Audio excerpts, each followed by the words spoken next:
আবার মাথা ব্যথা করতেছে, তোর আবার এক কাপ কফি বানাই দে। কি বলতেছো মা? আমি আজকে এত কষ্ট করে সারাদিন রূপচর্চা করলাম, স্কিন কেয়ার করলাম, কালকে আমার ভার্সিটির প্রথম দিন, এই জন্য। আর তুমি এখন আমারে বলতেছো আব্বারে কফি বানাই দিতে। চুলার কাছে গেলে তাহলে তোমার স্কিনটা আবার ডাউন হয়ে যাবে, আর আমি এখন সারা রাত বসে আবার রূপচর্চা করতে পারবো না। এর থেকে ভালো তুমি আব্বারে খুব সুন্দর করে এক কাপ কফি বানিয়ে দাও। ভার্সিটির প্রথম দিন যদি তোমার মেয়েকে কাজের ঘরের মতন লাগে, তোমার ভালো লাগবে বলো? ওরে সুন্দরী, এত ঢংনা করে যেটা বলছিস সেটা করে দে।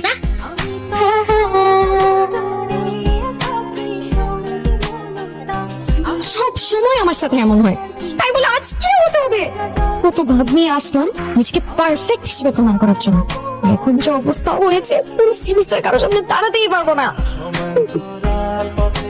এই মেয়ে, এই, তুমি এদিকে আসো, এদিকে আসো। কি দেখো তুমি রুকি মাইরা? এই যে নাও লিপস্টিক, এটা সুন্দর মতো ঠোঁটে দিয়ে ওর গালে একটা চুমু দাও। কি হলো, কথা কানে যায় না? আমার বাবা কিন্তু পুলিশ। পুলিশ?